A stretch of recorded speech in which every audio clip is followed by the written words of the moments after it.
So we are honored to have Dr. Clota on the ETMC team and to have him provide the introduction of today's keynote speaker. Thank you.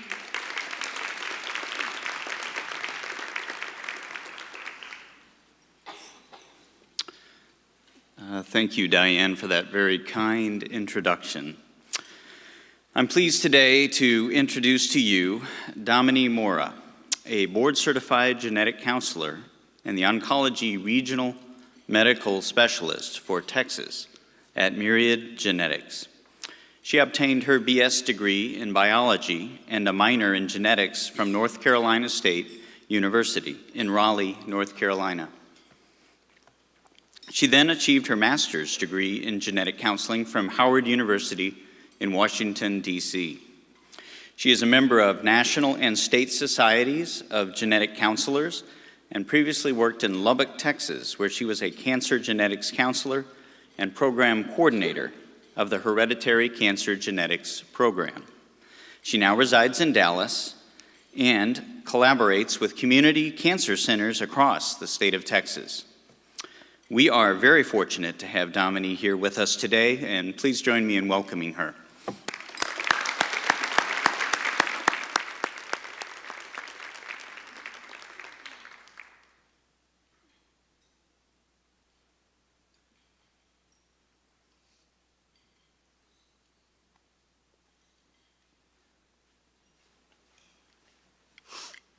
Hello. Okay, the food was very, very good. I do have a little bit of a cough, so forgive me if I end up coughing for a little bit. So today's presentation is about cancer genetics, and we're going to talk today about how that can impact you. We're going to talk about different hereditary cancer syndromes and give a little bit of a review about cancer genetics. We all know October's coming up, and that's Breast Cancer Awareness Month, but I think it's important to keep in mind, as Dan referred earlier, that we have many different cancers and many different cancer ribbons that represent the awareness for those, and there's different months that represent those different cancers and the awareness for those. And so I just kind of like to point out that September is many different cancer awareness months, including childhood cancer, gynecological cancer, which includes ovarian cancer and other women's cancers, and thyroid cancer, and of course prostate cancer. So it's important to keep in mind that there are many different cancer awarenesses for September. But today's presentation will probably focus most with breast and ovarian cancer, although we'll touch on some of the other cancer syndromes a little bit as well. Does anybody know who this is? And does anybody know why I have her picture up here? She's a cancer survivor. Does anybody know what kinds of cancer she's had? Y'all are doing good. She's actually had two different cancers. She's an ovarian cancer survivor from over 10 years ago. And then later on, over 10 years later, she had breast cancer. And she's actually known now for lymphedema speaking, because after her breast cancer, she had double mastectomies, and then she had some problems with lymphedema after that. So she's becoming an advocate for breast cancer and some of the side effects afterwards. But having a history of ovarian cancer and then having breast cancer, she does fit someone who would qualify for genetic testing, but she really hasn't been in the news and in the media about it like we've heard about it from other celebrities. So I thought, I don't know if you might have expected I would have put Angelina Jolie's picture up here, or maybe her mom's picture. And that's great that she's raised so much awareness about hereditary cancer, but I thought it'd be good to point out that there are a lot of other celebrities out there that have had cancer, and it hasn't really been brought to attention as much as some of the other celebrities out there. But when a celebrity does talk about cancer, it does raise a lot of awareness, and it's important that we have those conversations. So the majority of cancer is not genetic. Most of the time when I used to visit with patients or when I'm talking with providers, they have the impression that most cancer is genetic, and it's actually the other way around. Only about 5 to 10% of cancer is passed down in a family. The majority of cancer, that big red section there, is what we call sporadic, and that means we don't know what causes it.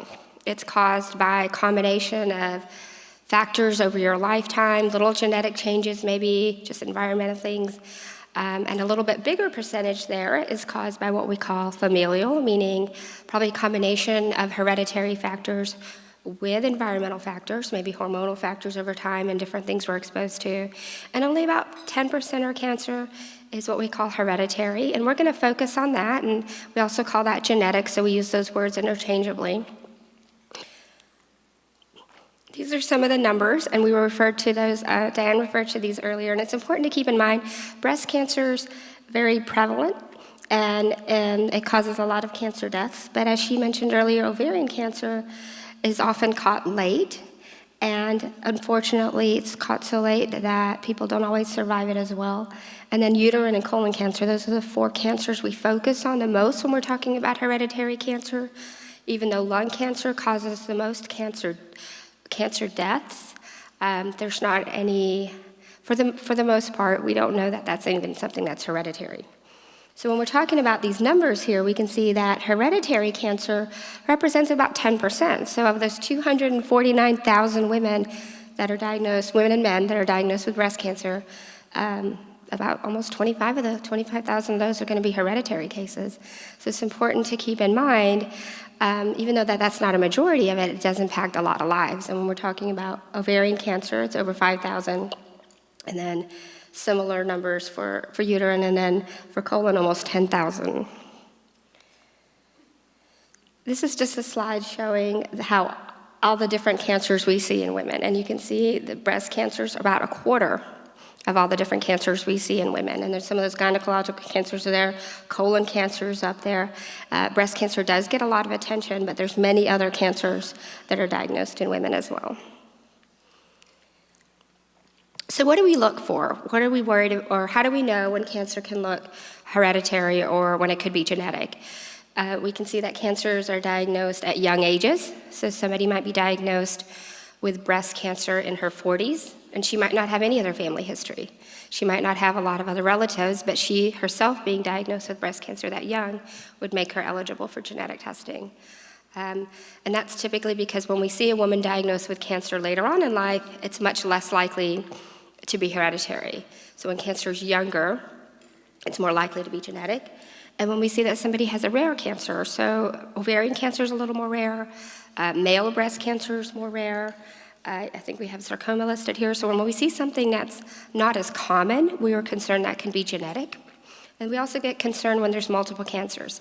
So if there's, like Sheila's case earlier, when she gave the example of her family history, when there's a couple of cases in the family, maybe the same kind of cancer or maybe related cancer. So somebody might have had breast and ovarian cancer, or maybe there's breast and pancreatic cancer in the family. So some type of pattern or related cancers in 2 or 3 individuals.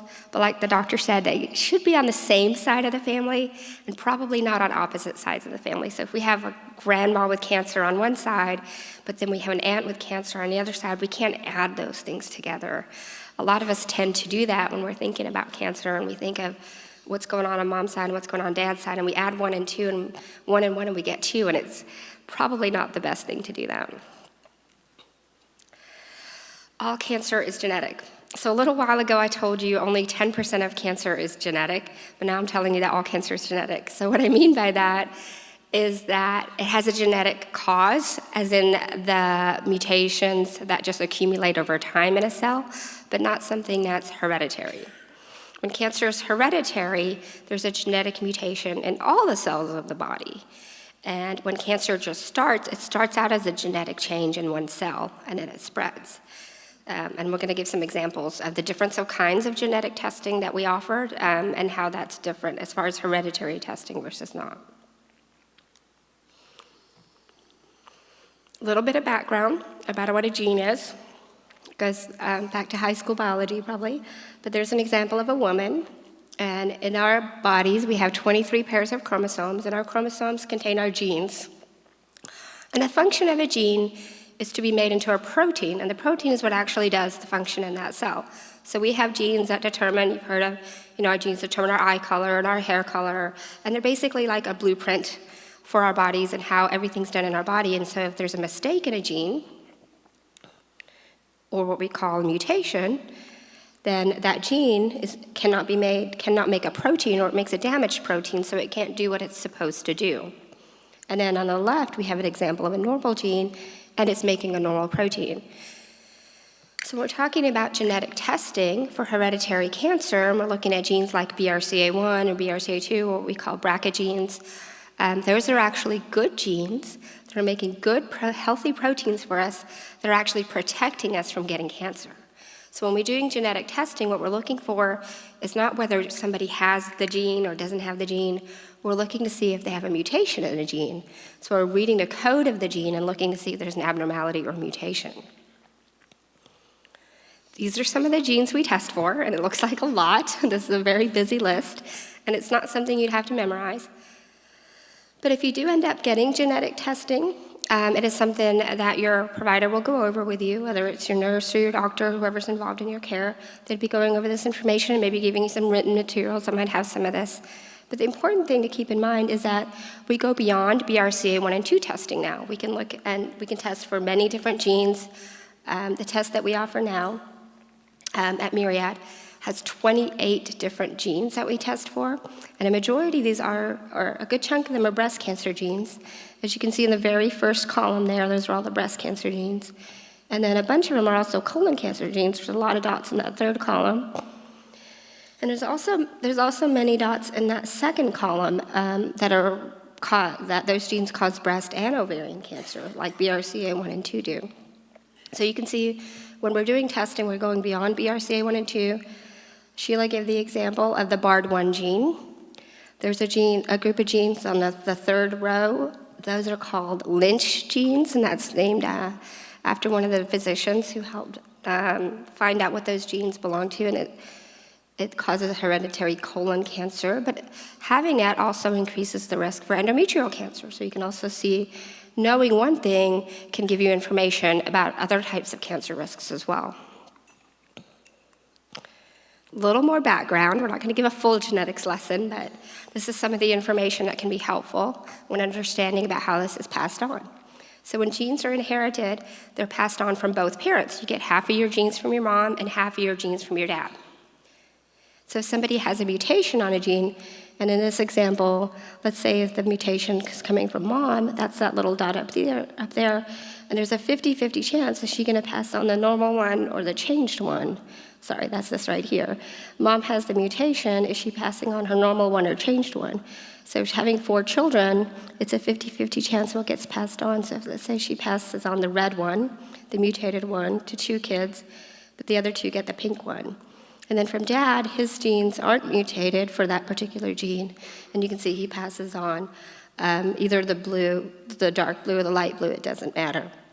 But it's regardless of gender. When a man passes on his genes and a woman passes on her genes, it doesn't matter if they're passing them on to daughters or sons, and when the daughters or sons inherit it, it doesn't matter if they're getting them from their mom or their dad. It's 50-50 no matter what. 50-50 chance of having passed something down or having inherited it. So things to keep in mind, it's important to note if there's cancer on both sides of the family, but we don't need to add up both sides of the family. So when you're looking at your family tree, think about dad's side as well as mom's side. When we're thinking about dad's side, we want to think about, your aunts, your grandmother, your cousins, your uncles, your grandfather. We want to think about everybody in the family because it can be sometimes harder to see breast cancer when it's coming from dad's side, or it could be harder to see those female cancers if dad didn't have a lot of brothers or sisters, or if people have passed away young from other causes, it might be harder to see what's going on. So don't be afraid to ask about family history. Sometimes we're not going to learn until we ask and until we figure out, okay, this is what's going on, and start documenting that and sharing that with your doctors when you go for your follow-ups, when you go for your mammogram, or when you go for your checkups.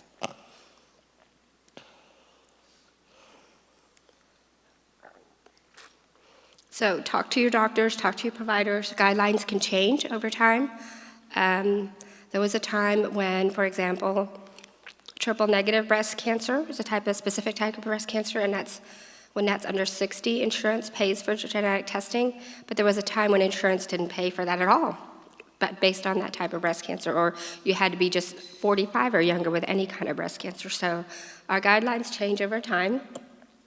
Of course, our family history changes. From year to year, we might find out new information. And of course, testing changes. As I said, in the past, we were only offered limited testing like BRCA 1 and 2, and now we can offer much more testing than that. Again, this is a chart of the genes that we offer testing for, keeping in mind most of the genes on the left, in the upper left are those breast cancer genes, and then on the right side are more of those colon cancer genes, although there's some spread out here and there. So if somebody has a mutation, let's say in one of the genes, BRCA1 or 2, if it's BRCA1, for example, it's the teal bar that's listed there, the one on the very left.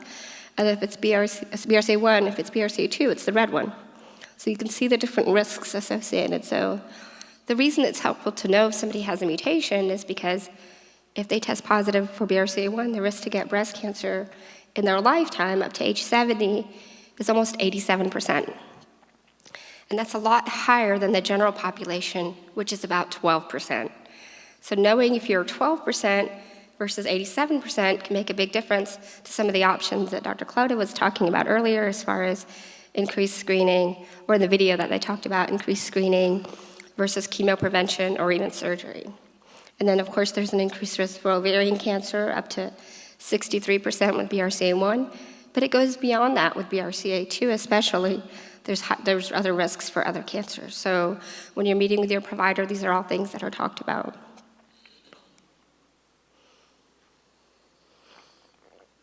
As I said, the risks are higher for BRCA1 and a little bit higher than BRCA2. And if somebody's had breast cancer once, their risk to get a second breast cancer is also higher. So a lot of times when we're seeing people that are talking about hereditary cancer and they've had cancer already, they might think, well, what's the point of my doing this test? I've already had cancer. I already know I have it, or I might already have the gene. What am I going to do differently? So if we know that the risks are higher, they might be offered additional screening or prevention options. And again, it can also help their family, but it can really determine, do they have risks for other cancers? In that example that was given earlier with the BARD1 mutation, she doesn't have an increased risk for ovarian cancer like she would if it was BRCA1 or 2. So it's helpful to know which of the genes that somebody does test positive for, even though they might presume they're testing positive, for something. This can help delineate what they need to be worried about, what else they need to be doing to protect themselves. And this is some of what we talked about earlier, but we can hopefully avoid certain risk factors. If somebody's at increased risk, they might opt to not be on hormone replacement therapy or not opt to be on it as long. They would hopefully increase their surveillance if they knew there was something genetic. And then, like in that video, she decided to add on breast MRI. She was already getting mammograms. When we know there's something genetic, we start MRI as young as 25, depending on the gene that they test positive for. So it can make a big difference from a young age. There's increased surveillance if there's hereditary colon cancer. We can start colonoscopies in the 20s as well. For risk-reducing agents, we talked about chemo prevention. He talked about chemo prevention earlier with tamoxifen or an aromatase inhibitor. We also know birth control pills can reduce the risk for ovarian cancer. So these are options that can be discussed depending on the woman's age. And then some people decide risk-reducing surgery. And like we talked about earlier, Angelina Jolie was famous for coming out and talking about her decision to have a double mastectomy. And it's not something most people decide very lightly. And it had brought it into the public light. And it's something that is being discussed, and it is an option, even though it's not for every woman. So only you would know if you're ready to have genetic testing, so it's something for you to be thinking about if you have a family history or if you have certain risk factors, to talk to your doctors and talk to your family about it. Physically, it's blood or saliva, so it's, like she said in the video, it's very easy to do it. You don't have to be fasting or anything like that. And if you meet criteria to do the test, it's likely to be covered by your insurance. In the past, there was the stigma that these tests are very expensive, and they still can be kind of costly, but if you meet the criteria, typically there's not a problem with insurance paying for it. I want to touch on a couple of other kinds of genetic tests that are out there that can kind of get confusing when we're talking about cancer and the different things that we're looking for. And one thing that patients would ask me about a lot in the past is they think that they might have had a genetic test in already because in breast cancer, they looked for a marker called HER2/neu. And it is a genetic test of the actual tumor, so it's looking to see if a patient might need to have a certain kind of treatment. So if they test positive, they could take a medicine like Herceptin, where if they test negative, they probably wouldn't. And it can help give other kinds of treatment options as well. But HER2/neu is not a hereditary type of genetic test. It's a test of the actual cancer to see if there's a genetic marker to know it can help with treatment options. And we have that same option, or we're coming up with that option in the near future with BRCA. So if somebody knows they're BRCA positive, it might give other treatment options as well. And then also there's another test that we can do for ovarian cancer that can help determine if somebody could benefit from a certain kind of pill for treatment. And then there's another test that we're offering looking, again, at the genetics of the tumor to see if there's a benefit or if there's a need for chemotherapy or not for early stage breast cancer. So there's different kinds of tests and different kinds of genetic analysis that are done for different types of cancers to give different types of information. This is an example of that HRD test a little bit. So it just looks at the tumor. It's looking at the tumor for a BRCA mutation, or it's looking for something called HRD, and it can help determine if she is positive, if she's going to benefit from a type of pill, which is called a PARP inhibitor. There was a trial recently, and there was some information that came out, where BRCA positive women who were HER2 negative were compared with metastatic breast cancer patients who had metastatic breast cancer, were given Labrum, which is a pill, versus chemo, and that proved a certain survival advantage of 7 months versus 4.2 months. And of course, they had lower toxicities than with the chemotherapy. So this is the kinds of research that we're seeing being done with pills, comparing chemo if somebody knows their BRCA status. So if they've had genetic testing done and they test positive for one of those genes, it could possibly give them other options. So this isn't out yet or FDA approved yet, but this is the kind of research that's being done. Oh, that's in there twice. That's it.